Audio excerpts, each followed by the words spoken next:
you think about the nature of a lender, what does a lender want? They want stable cash flows. They want to get their interest return. What does an equity investor want? They want to make 3, 4, 5, 10 times their money. Welcome to the Found and Funded podcast, a podcast for searchers by search experts where we explore the route to business ownership without having that $1 million idea. I'm your host, Carl Lundberg, CEO at Gerald, Edelman and founder of the ETA Awards. Let's get into it. A lot of people think, I'm just going to borrow £5 million and it's going to be at 12%. But there's a lot more to a debt raise than that. Did you not know this was on the list? Was it on the list? Yeah. Oh, was it? I was going to miss that one. Yeah. Go on. Still would have been 3 a.m. though. Still would have been 3 a.m. Absolutely. This episode I'm joined by my partner at Gerald Edelman and co-head of corporate finance, Nick Wallace. Nick, thanks for joining us on the pod. Pleasure to be here. It'd be great if you could maybe start by giving us a bit of your background. Yeah, as you said, Carl, I'm co-head of corporate finance at Gerald Edelman with you, focusing mainly on M&A, selling and buying businesses, mainly SMEs in the value range of sort of 2 to 100 million. I started my career at Lehman Brothers back in 2008, and the less said about that, the better. And then decided to go down the safe route of being an accountant and qualified at one of the big 4 accounting firms. I spent 5 years doing audit, then moved across into the deals business there, working on pretty large £1 billion transactions, which was really interesting, and it was fascinating to see the deals I was working on the front page of the Financial Times, but never really met an entrepreneur. And I think entrepreneurs was something that I was missing from my day-to-day role. I was meeting kind of finance teams and doing a lot of work with private equity, big private equity, but never met entrepreneurs, and that was something I was missing. So I decided to go down to the lower mid-market and joined a corporate finance boutique where I was working on the lower mid-market transactions, so the small and medium-sized businesses I was mentioning, and I've effectively been doing that ever since. An all-round corporate finance advisor, specialised in M&A. I think it'd be good to start by just talking about the market in the UK, which obviously is where your experience is. So if you can give us a bit of a detail about the UK debt landscape. Yeah, I think just before that, it's helpful just to point out that there's different types of funding for any business in a search deal or any kind of for any acquirer. Obviously, they've got potentially existing cash in a search deal. That's less relevant. But debt is one of the forms of funding that can be used. So you've got debt, which is normally in the form of borrowing some kind of money and having to pay it back. And there's lots of different forms of that, which I'll touch on. You've got equity, which is, again, getting capital from an external party, and normally in the form of shares. And then you've got mezzanine funding, which is probably less relevant for the search fund deals, but it's sort of a hybrid of equity and debt that sort of sits in the middle. It's a debt instrument, but effectively there's equity security on the back of it. As you said, today we'll talk more about debt. I think in the UK market, the market has been difficult in the last few years for debt, particularly 2022 and the first half of 2023, on the back of interest rates rising, on the back of cost of living crisis and inflation, on the back of a war in Europe. So we saw a lot of challenges in the debt market, a lack of availability of funding, but we've really seen that pick up in the last year. There's been a lot more activity, a lot more funding out there. And because of the limited activity for that sort of probably 12-month period before that, there's a lot of dry powder, there's a lot of cash out there, particularly for the debt funds, which I'll talk about in a bit. And there's a lot of cash to be spent on businesses and sponsor-backed acquisitions are a key part of the growth strategy for a lot of these lenders. There are lots of types of debt funding in the UK. You've got kind of traditional business loans, and within that you can look at kind of cash flow loans. You can look at revolving facilities where you can draw down. You have a facility to be able to draw down, or things like overdrafts. You've got kind of peer-to-peer loans. So there are some peer-to-peer platforms where you can borrow money. You've got asset financing, where you're effectively borrowing money, securing an asset, and that might be a capital asset, a piece of equipment. It might be some invoices, and you have invoice financing. It might be your future credit card payments and what you call merchant cash advance as a type of debt funding. So there's lots of different types of asset financing. You can get venture debt. So venture debt is typically very common in sort of earlier stage startup type businesses that they've received venture capital funding, and venture debt supports that, typically for software businesses or recurring revenue businesses that aren't profitable, which is quite rare, but it has to be supporting some venture capital funding typically. And then you've also got vendor debt, And what we see is a lot of transactions where the vendors are actually funding some of the debt as part of that, and we can talk a bit more about that as we go through. So lots of different types of funding in the UK debt market, also different types of lenders. You've obviously got traditional banks, the high street banks that everyone will have heard of. I think funding from those banks is becoming even more challenging, and I'm sure we'll talk about that through this podcast. You've then got specialist or alternative lenders who have come into the market in the last 5 to 10 years in particular. You've sort of got credit or debt funds that have, again, fairly a new concept in the UK market, and they've got a lot of cash as well. You've got ABL, asset-backed lenders, people that just specifically do what I mentioned before around supporting or funding based on security of specific assets. And then you've got, as I say, vendors or any individuals or high net worth individuals who sometimes prefer to fund things with debt rather than equity because they get a secure, stable interest return effectively rather than equity, which is a bit riskier. Going back to the equity versus debt conversation, as you said, most search deals have some form of debt in there. The reason why debt can be more attractive is because while it might be more expensive in the short term because you've got to use cash flows to pay back the debt, in the longer term you're not giving away the equity effectively. So in the longer term, if the business grows in value, the value that you're achieving is more by having debt because ultimately the business's cash flows are paying the debt back, and you as an individual shareholder will be able to have the equity. So that's why a lot of searchers maximise the amount of debt they can use on transactions. And the same with sort of private equity community, the more institutional investors as well, will always look for some what we call a leveraged buyout to secure a business by funding it with as much debt as possible because it maximises their returns. And obviously they're not giving away as much equity. So that's kind of why people go down the debt route. However, as I said, it is expensive, and obviously with interest rates going up in the last few years, it's a lot more expensive than it was. Typically, these lenders will lend based on a margin of the Bank of England interest rate, base rate. And so that rate was basically nothing a few years ago, and now it's 5%, even though it's come down recently. So debt is naturally 5% higher than it was before. So even if you're a small margin above base, it's still very expensive these days. Significantly more meaningful than it was before. Correct. And I'm sure we'll talk about it, but in terms of SME lending, a couple of percentage points above base is quite rare. These things are actually probably, because of SMEs tend to be a bit riskier and less barriers to entry, etc. There's a slightly higher margin, and when you're applying a slightly higher margin to a higher base, debt can become very expensive, and that's another reason why there was a bit of a slowdown in the debt markets, probably end of 2022, beginning of 2023. But people would realise that debt is a really good way of securing business acquisitions and funding acquisitions, and therefore it will always be a kind of a mainstay. But it's not as easy to come by as it probably should be in the UK market. Thank you, Nick. That was really helpful. Just to touch on a point there that you've raised a couple of times is the cost. And just looking at that capital stack of kind of debt, equity, and then maybe mezzanine, in that order, kind of increasing overall cost, because there's different risk profiles for the different investors. Equity investors carry more risk than debt investors, and mezzanine the same. Thinking about the cost of debt here, obviously debt has the benefit of interest being tax deductible in the UK at least, so there is some saving there.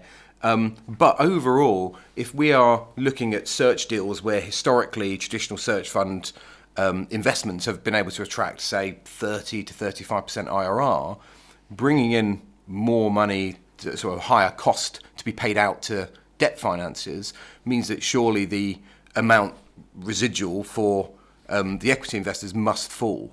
Do you think that's the case now? I think it depends on the structure. I think it's difficult to answer, a generic answer, because I think it depends on a case by case basis how much the searcher has in terms of equity themselves. Whether it's funded or self funded, and where the investors sit in that cap table. But yes, I think naturally the IRR will be lower because debt is more expensive than it was a few years ago, and therefore the equity returns are obviously lower. That's the natural piece. But as I say, if you can, but the flip side is if you can max more debt, then you may have you may have been able to do a couple of years ago, and in some cases that is the case for some particular sectors and different types of businesses, then actually your equity returns could be higher.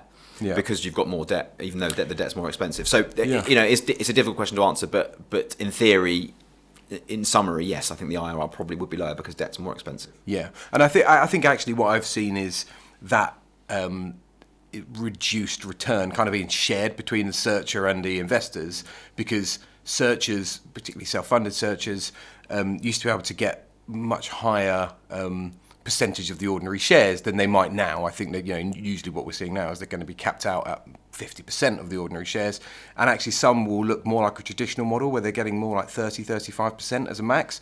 So they're probably taking less, so that the investors have a similar profile to invest now given the cost of debt.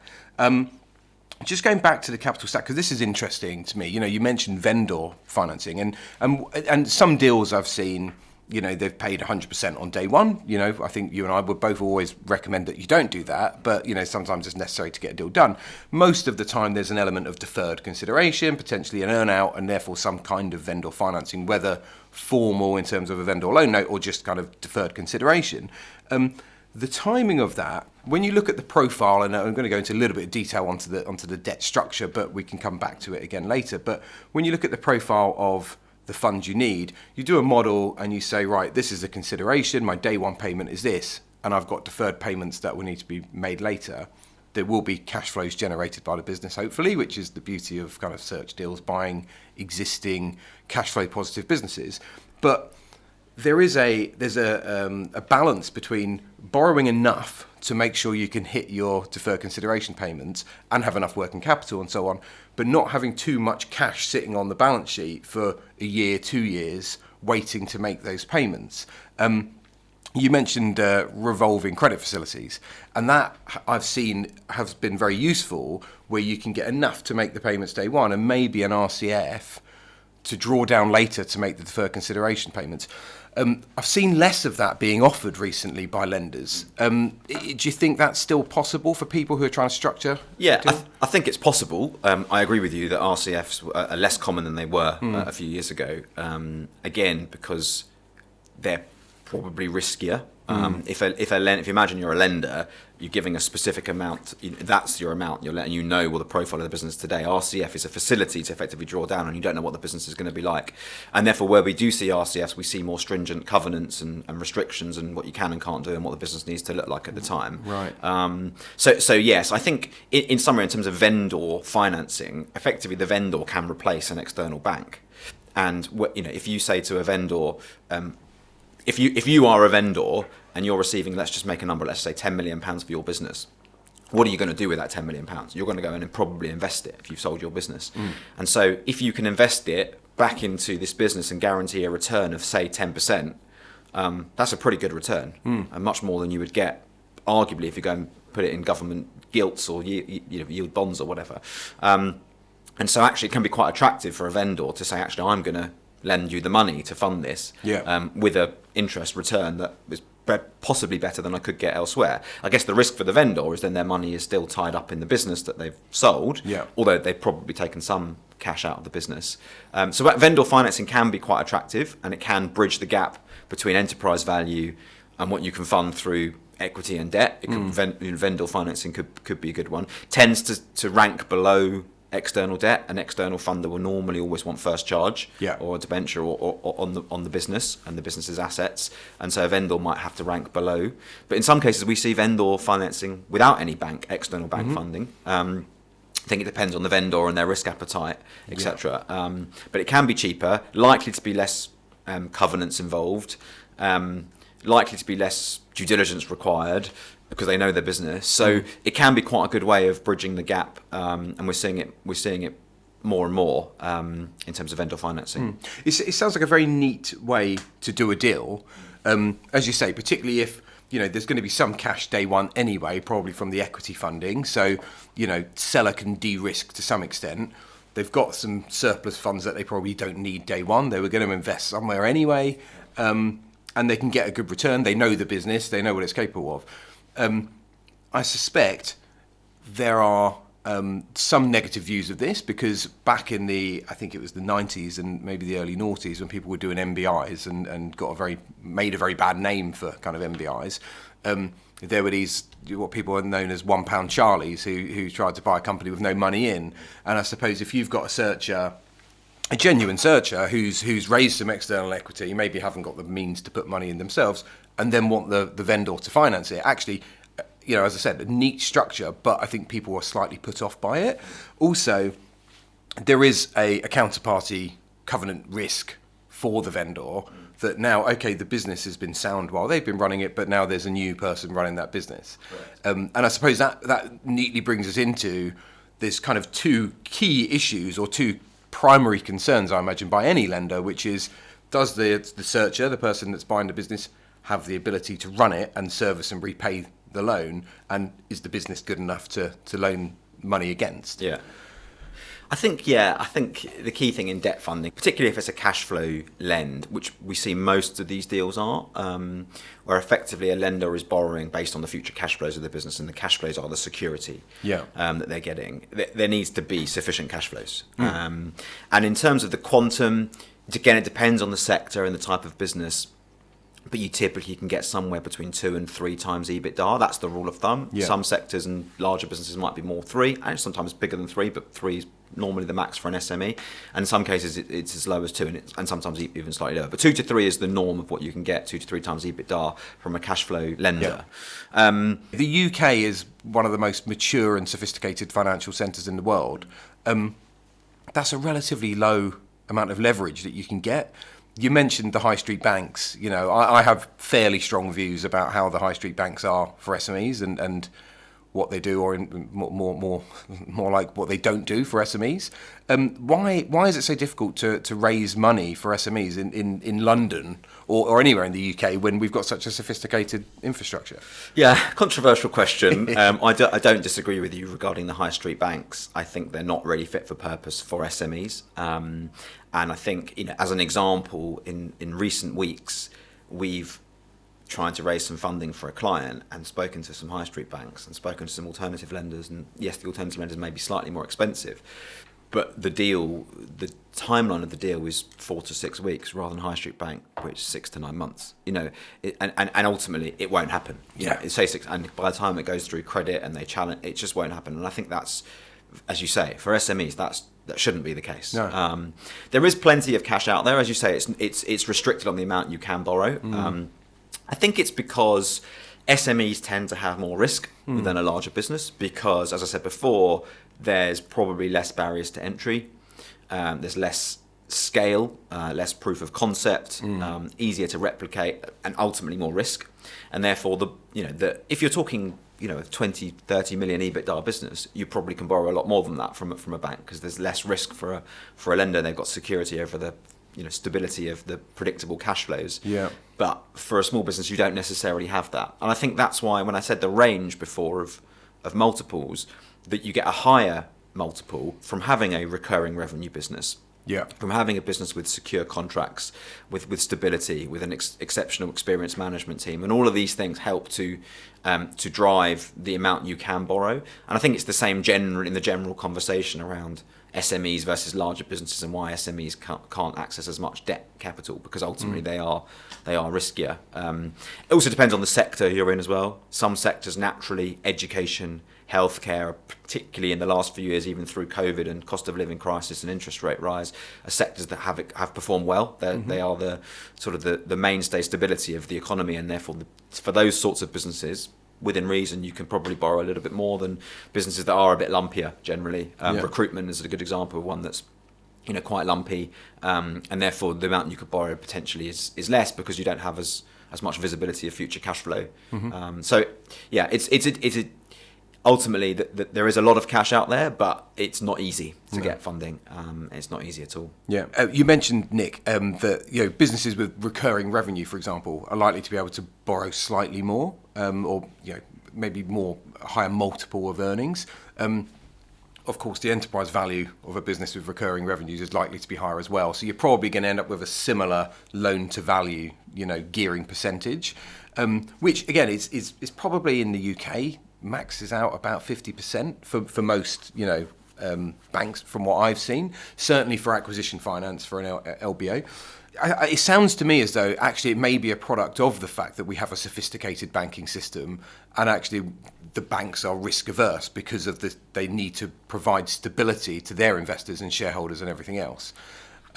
You've mentioned a couple of times that there's alternative lenders out there and debt funds and stuff. Perhaps you could maybe give me a bit more about that and how you may use those to help buyers. Yeah, I agree with you. I think the 50% that you mentioned, I think it depends on the deal structure. Okay. Because what we are seeing is there are deals out there, and we've done deals with searchers before where actually it's a lot more than 50% because of the structure of the deal, whether it's vendor financing to bridge the gap, or whether it's earn-outs or other metrics to bridge the gap in terms of the enterprise value. So it doesn't necessarily in the overall scheme, yes, 50% is probably about right, but there are structures where debt could be 90% of a transaction. But I think the key thing is that the vast majority of lenders will want some kind of equity funding, particularly from a searcher that's not in the business. If it's kind of a management buyout of existing management team, it might be slightly different.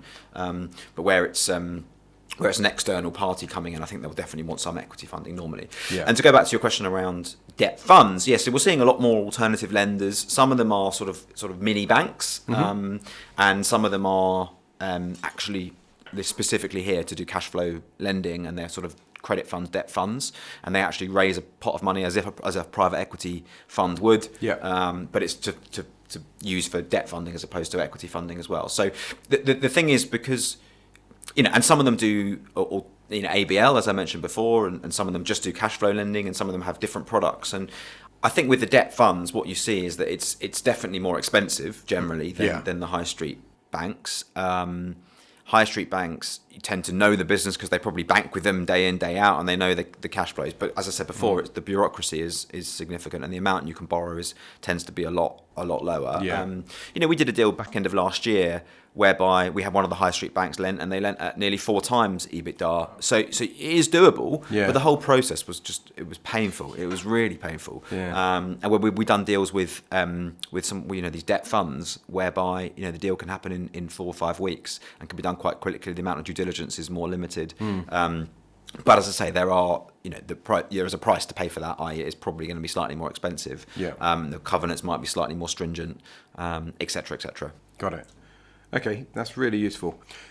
Nick, one of the, often when I talk to searchers, there's kind of a standard type of, some people are looking industry specific, but generally there's a consensus of the type of business they're looking for. People don't tend to like asset heavy businesses, but some people do acquire those. For example, we've seen some logistics businesses been acquired.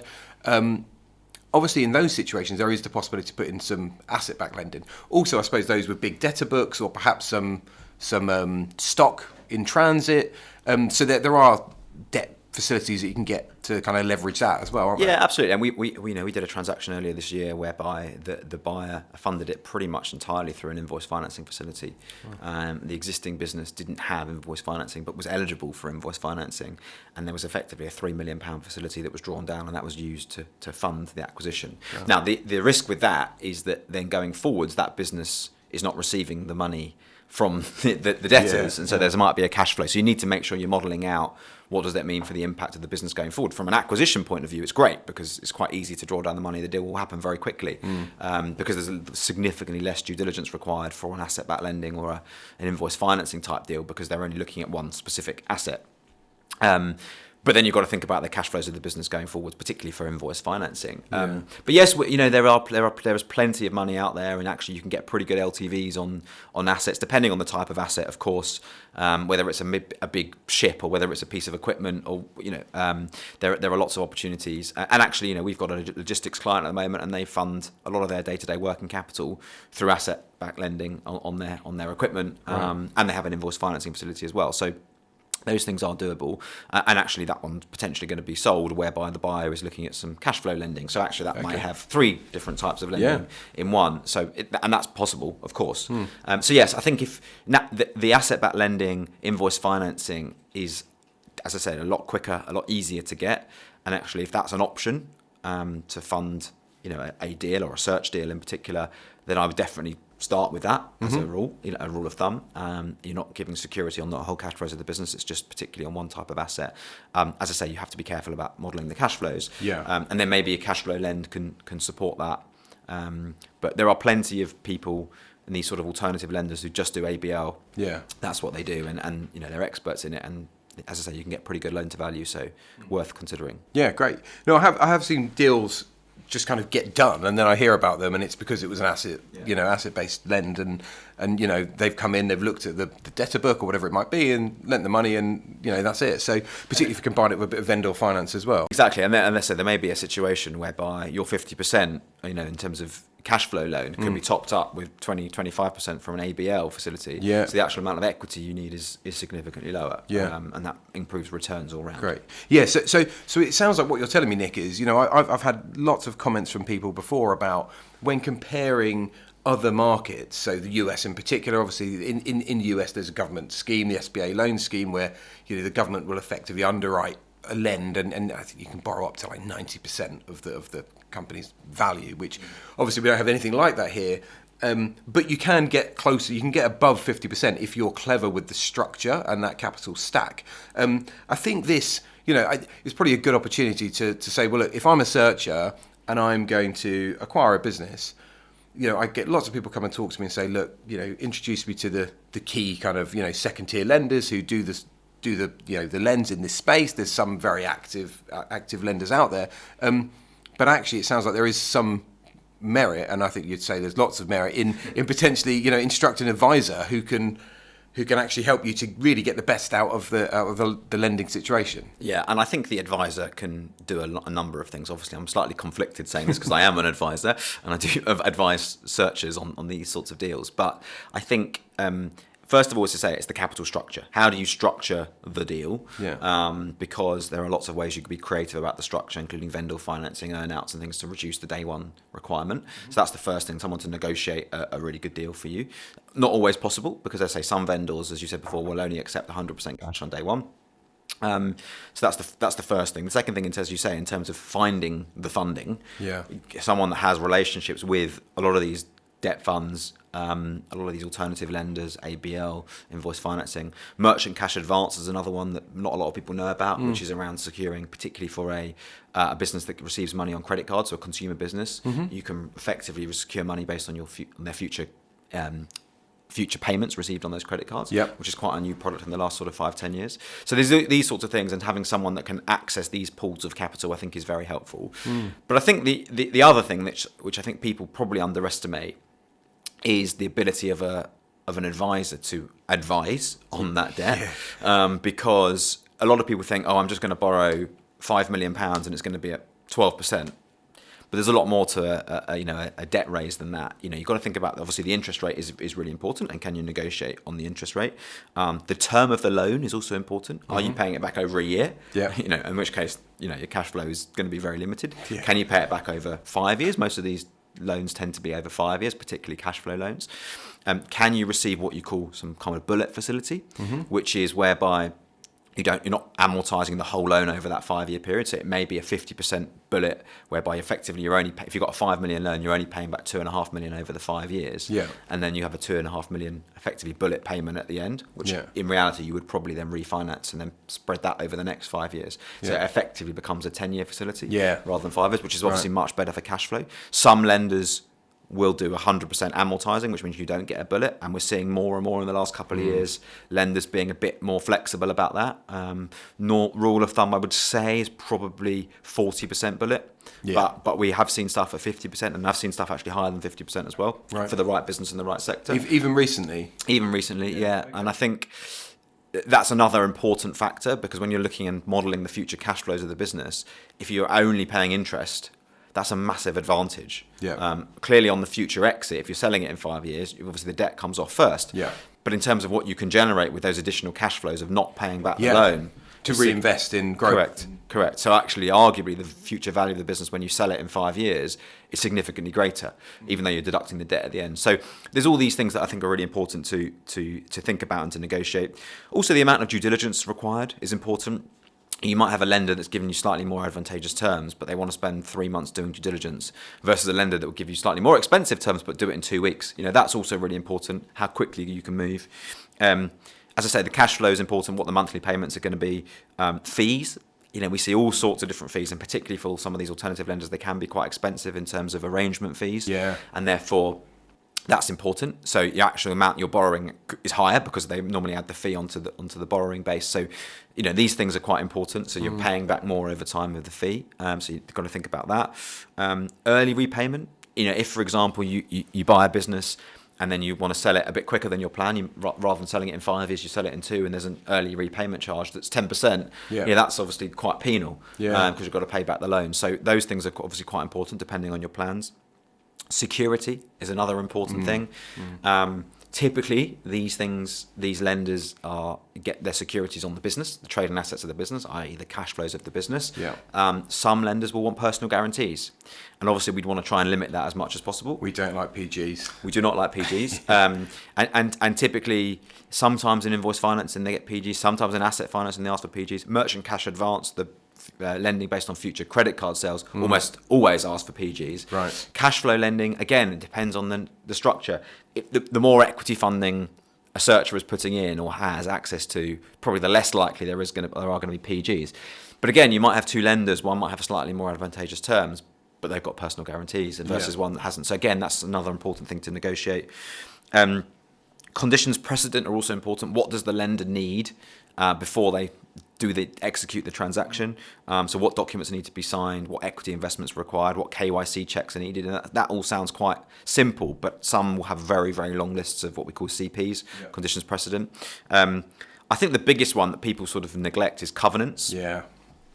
What covenants are required, and covenants can be split into sort of 2 broad buckets, which is general covenants and financial covenants. Yeah. And general covenants, more things that you can and can't do without the debt funder's consent. We call them sort of reserved matters in a sort of a private equity transaction.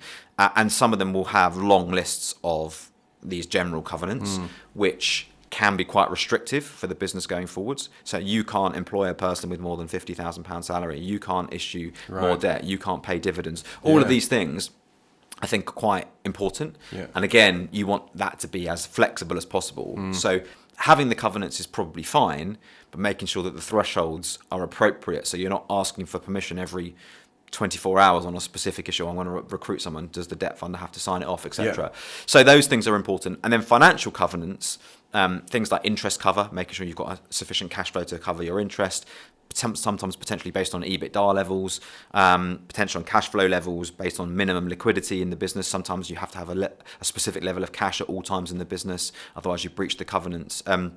So these things are really important. And again, you might have a lender that gives slightly more advantageous terms in terms of length of the loan, in terms of bullet, in terms of interest rate.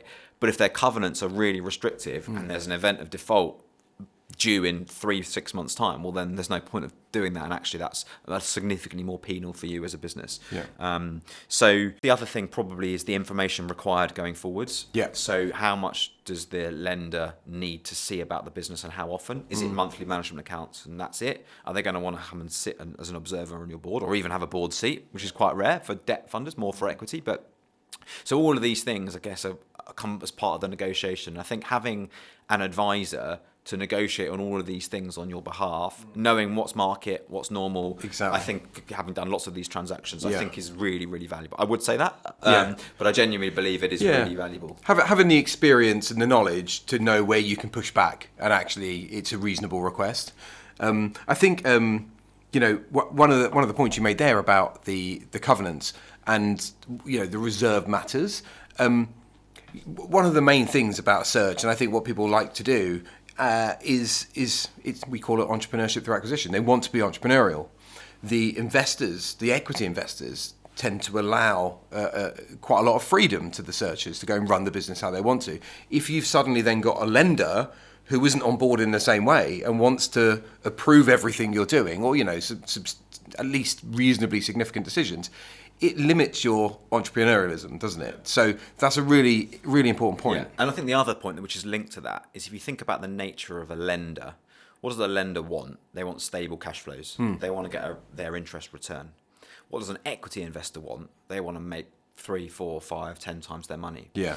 So is a debt funder likely to be riskier in terms of lending more money for another a bolt-on acquisition? If it's kind of pushing the limits of what they can do, probably not. Whereas an equity funder might, and that's one of the limits of debt. They want stability, whereas an equity funder wants growth, and that's probably the key difference. But as I say, in the long term, it is a lot cheaper having debt than equity to support an acquisition. Yeah, definitely a place for it in these deals. Nick, so really useful. Kind of explaining, the role of a debt advisor and why someone might want to use someone. If someone says, "Look, do you know what? I want to go it alone." What are your words of advice for them? When should they start talking to lenders? So look, it's different for probably traditional searchers because they've already raised some capital, they've got investors on board, and now they're doing the search, self-funded as well. They need to time when they talk to equity investors in a slightly different way because it's a bit chicken and egg. They haven't got a deal to talk to anyone about. But when should people start talking to lenders? Who should they talk to? Should they wait until they've got a deal? Should they try to get to know them beforehand? Yeah, I think that there's no harm in getting to know the lenders in the market who are funding these search deals. And there are some specific ones. A lot of them come to the ETA awards and we have an opportunity to meet them there, but not obviously not all of them. So I think it's never too early to start networking and building the relationship of knowing who these lenders are. So then they get to know you. And I think that's an important part of it. With searchers in particular, often they don't have experience in that particular sector, not always, but often they don't have it, and therefore building that familiarity and relationship with the lenders I think is important. But really the actual conversation doesn't happen until you've got a target, because the lender's not going to give you terms on anything until they know the business, the nature of the business, the sector of the business, the size of the business, and all the dynamics around that. So I think there's no harm in understanding who's in the market, who's lending, what the options are, and starting to build those relationships now. But really, the debt piece doesn't really kick off until we have an actual target to look at. Yeah, and you've got some broad terms. Interestingly, there's another scenario that's just kind of popped into my head where we're working with a few people in this kind of, it's almost like a holdco. It's like a mini PE structure where people are going to do a roll-up in a particular industry, right? So And they tend to be slightly smaller deals. So what we've seen is actually lenders aren't particularly interested in lending against deal one or deal two. So either you need to kind of try to time a series of deals at once so you can draw down a substantial enough amount of debt, or try to use some equity funding to get the first few over the line, then refinance later. But what they will look to do there, because they've got a strategy to acquire 10, 20, 30 or more of these small businesses, is to get almost a dedicated facility that if certain conditions are met, or if the board signs off, or whatever it might be, the bank has given a criteria that you need to meet, you're then able to draw down subject to so on and so forth. And I think generally in those situations you pay some sort of commitment fee. Yeah. Have you seen much of that? Not too much. Okay. Those are out there. They're quite similar to sort of a revolving credit facility that I mentioned before. The issue is you tend to be paying on what's undrawn. Yeah. And it's obviously a lot lower, but there is an element of risk there. And therefore, if you don't end up doing the acquisitions or they take longer, then it can cost you quite a significant amount of money. So those facilities are definitely out there. I think people get nervous generally, equity and debt providers, when there's more than one acquisition at any one time. Yeah. Just because you're relying, particularly if that's the business case, and if one falls over, the whole thing falls over, because you're relying on lots of different individual sellers having the same commitment at the same time, and lawyers being engaged and responsive, etc. So a lot of people tend to stay away from that. I agree with you. I think most of the time where you've got that situation where there's a number of acquisitions, you tend to fund it with equity first, and then the debt lender comes a bit later. I think the other thing to note is that generally, if raising debt funding for anything less than sort of probably 2 million, from a cash flow lending perspective, is challenging. Yeah. Because a lot of these lenders, although there's more funding out there than there was a year or 2 years ago, a lot of these lenders have sort of upped their minimum check size. And that's why sometimes on the smaller deals, equity is the way to go to start with, and then you refinance later once the business grows, or you do another acquisition and you get it to a certain size. Yeah.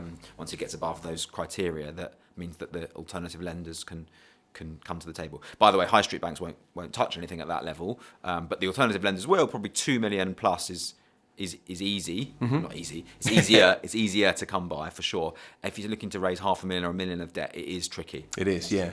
And there was a few players out there, and I think some of them have had some funding issues of late as well. So there are people that serve these parts of the market. I think, as you say, the more difficult it gets to do, the more expensive it becomes, the fewer options you have, so the less negotiating power you have as well. So, yeah, there's lots to consider there. I think, Nick, just to move on to kind of a final piece of advice from you, you've given quite a lot of really useful insights into the debt market and your knowledge and experience. How can searchers who are working for a process, look, there's lots of different work streams going on at a time. Again, look, probably the benefit of having advisors, whether on generally working on the deal or taking the burden of the debt piece away, I think, there's definitely value in it. Regardless of whether they take advice, on either side, they need to maintain momentum. Generally the searcher will be the project manager in this situation. What is it they can do to keep momentum going, stay motivated as they run through, a process where they're probably dealing with DD, vendors, brokers, lenders? It's an interesting question, and I think momentum is a word I use 10 times a day when I'm talking to people, because it's one of the most important things through any transaction, whether it's a search transaction or not. Keeping momentum is so important because deal fatigue kicks in quicker than people think. And as soon as you lose a bit of momentum and there's an extra few weeks or extra month, then there's an extra month's worth of trading, and if that trading is not as good, and what happens, and the lender says, actually, I want to see another month, and then another, and these things end up dragging, and we've seen in the last 3 or 4 years in particular, deals go from start to finish of up to 6 months, now up to probably a year, and sometimes even longer, and these things just taking longer and longer. So I completely agree with you. Momentum is absolutely critical. I think setting very clear and realistic timeframes at the start is key. We will always have some kind of Gantt chart that sets out this is the timetable we're working towards. Very rarely do we achieve it, but we set it very, very so everyone knows what we're working towards. Particularly for the lawyers, because ultimately, right at the end of a transaction, the lawyers, whether it's the lender's lawyers, whether it's your lawyers, whether it's the seller's lawyers, the lawyers are the ones that are going to get the deal over the line at the end. So making sure they've got a very clear idea of what working towards. Sometimes having an actual event that means that you have to complete by a certain time is helpful. So recently we did a transaction that completed at 3 a.m. on a Monday night because on the Tuesday our client had a trade show to go to and they wanted to announce it at the trade show they'd done the transaction. And so that is very helpful. If that trade show wasn't on that Tuesday, we probably would have been sitting there in 2 weeks' time still doing it, because these things they just have a mind of their own and they just carry on. Still would have been 3 a.m. though. Still would have been 3 a.m. Absolutely. So I think setting clear time frames, making sure we know who's involved, who the different stakeholders are, whether it's the legal advisors, due diligence advisors, corporate finance advisors, who the lenders are, who the lenders' lawyers are, getting everyone engaged early, making sure you have regular update calls is really important, so everyone knows what the updates are, where we are in the due diligence work streams, where we are in the legal work streams, etc. And I think just making sure you just kicking people to get it done and making sure you've got your fingers in all the different pies, I think is really important. Yeah, and I think some searchers have got a background that lend them more towards that sort of, some of them have worked in private equity or they've worked in M&A advisory before. Some who have potentially been operators in businesses actually have never run a deal process, and maybe for them it makes more sense to buy those skills in. I would also say though that sometimes we've seen it before where searchers have been M&A advisors, but probably large tier M&A advisors. Yeah. And I think the way that a process in a large tier deal and a sort of an SME and lower mid market deal is done are quite different as well. And sometimes that can cause an issue because people run it with a very formal process with process letters and those sorts of things. And actually sometimes in SME deals that's not appropriate as well. So just to be careful with that and making sure you kind of know what working with the right size of deal. Yeah. Brilliant. We ask every guest the same question at the end of each episode, and that is, in your journey, and not necessarily in search or in the debt markets, but generally in your career to date, who has taught you the most? Well, that's a great question. There's obviously been a few really important people. I remember when I was at Lehman Brothers, and one of the senior partners there told me, whenever you're doing a piece of work throughout your career, and obviously at the time I was 20, very young in my career. He said, make sure you're adding value. And that's something that's really resonated with me. I wouldn't say he's probably taught me the most in my career. I think obviously my dad's been a big influence in my career. Obviously he started as an accountant as well, so sort of helped me on that path. I guess kind of the other partners at Gerald Edelman have been really helpful. And we had this corporate finance business which was 3 or 4 people 6 years ago, and we're now over 20 people, and that's been really helpful to enable me to support both of us to help to grow it. Yeah, perfect. So sound advice as well from the Lehman Brothers. I mean, as you say, it maybe not taught you the most, but perhaps because of the time it was in your career, and it was a really impactful statement that you've kind of brought with you. So, Nick, thank you so much for joining me today on this episode. It's been really insightful. I think really benefited from your experience here on the debt market and generally about the deal process as well. Yeah, thank you very much for having me. It's been a pleasure. Don't forget to follow us on LinkedIn and Instagram at Found and Funded Pod, and comment on who you'd like to see sit down with us next. If you have any questions about what we discussed today, drop me a message and let's have a chat.